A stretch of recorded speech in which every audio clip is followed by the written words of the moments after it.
ناظرین، اسلام اور یہودیت کے درمیان خصوصی اور قریبی رشتہ ہے۔ دونوں مذاہب ایک ہی جد امجد یعنی حضرت سیدنا ابراہیم علیہ السلام سے شروع ہوتے ہیں اور اسی لیے ابراہیمی مذاہب میں شمار ہوتے ہیں۔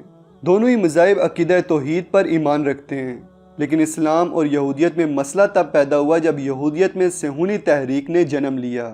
صہیونی پیروکار اسلام کو اپنا شدید ترین دشمن سمجھتے ہیں اور اس وقت صہیونیت نے یہودیت کو مکمل طور پہ ہائی جیک کر رکھا ہے۔ قرآن یہودیوں کو اہل کتاب کا خطاب دیتا ہے اور دوسری طرف بہت سے یہودی بھی مانتے ہیں کہ مسلمان 7 احکام نو کی پابندی کرتے ہیں اور اس لیے مسلمان اللہ کے ہدایت یافتہ بندے ہیں۔ اب سوال یہ پیدا ہوتا ہے کہ آخر یہ 7 احکام نو ہیں کیا؟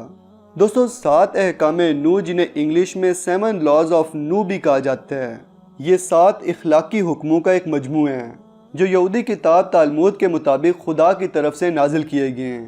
یہودی عقائد کے مطابق یہ 7 حکم حضرت سیدنا نوح علیہ السلام کے بیٹوں کے لیے تھے، مگر اب یہ 7 حکم ساری انسانیت کے لیے ہیں۔ یہودی عقائد کے مطابق اگر کوئی بھی غیر یہودی ان 7 قوانین پر عمل کرتا ہے تو اسے آخرت میں ایک خاص مقام نصیب ہوگا۔ یہودی عقائد اس غیر یہودی کو حتمی ثواب کی یقین دہانی کرواتے ہیں۔ انسائکلوپیڈیا تالمود کے مطابق اسے علم ہبہ کہا گیا ہے۔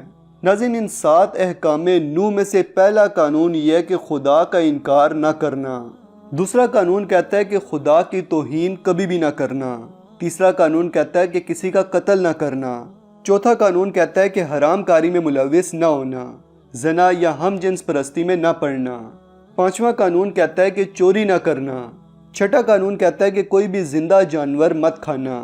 ساتواں اور آخری قانون کہتا ہے کہ عدالتیں قائم کرنا، قانونی نظام اور اطاعت کو یقینی بنانا۔ دوستو، تالمود کے مطابق یہودی فقہا کا اس بات پر اتفاق ہے کہ یہ 7 قوانین نوح علیہ السلام کی اولاد کو دیے گئے تھے، لیکن اب یہ 7 حکم ساری انسانیت کے لیے ہیں۔ ان 7 میں سے 6 احکام تورات کی کتاب پیدائش سے ہیں، جبکہ 7واں حکم انصاف کی عدالتوں کا قائم کرنا ہے۔ ان تمام احکامات پر یہودیوں کی طرح مسلمان بھی عمل کرتے ہیں۔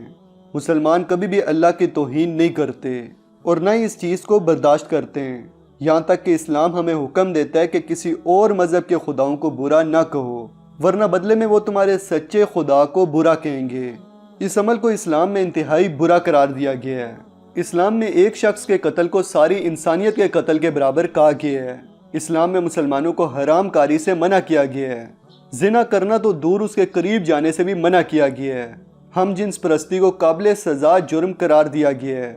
اسلام میں چوری کرنے والے کے ہاتھ کاٹنے کی سزا مقرر کی گئی ہے۔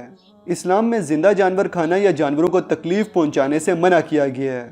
اسلام میں ہمیں عدل و انصاف قائم کرنے کا حکم دیا گیا ہے، اور یہی وہ 7 احکام ہیں جنہیں یہودی 7 احکام نو کے نام سے جانتے ہیں، اور ان احکام پہ عمل کرنے کی وجہ سے بیشتر یہودی ربی مسلمانوں کو اللہ کے ہدایت یافتہ بندے سمجھتے ہیں۔ یہ وہ باتیں جو آج سے پہلے شاید آپ نے کبھی بھی نہ سنی ہوں۔ تو اس ریسرچ کے لیے ویڈیو کو لائک، کمنٹ اور شیئر ضرور کریں۔ ہمارے چینل ایکسپوز یونٹ کو سبسکرائب کر لیں اور ساتھ میں بیل آئیکن پہ بھی کلک کر دیں تاکہ ایسی دلچسپ اور زبردست ویڈیوز آپ کو ٹائم سے ملتی رہیں۔ جلدی ملتے ہیں ایک نئی ویڈیو کے ساتھ، تب تک کے لیے اپنے اور اپنے پیاروں کا خیال رکھیے گا۔ فی امان اللہ۔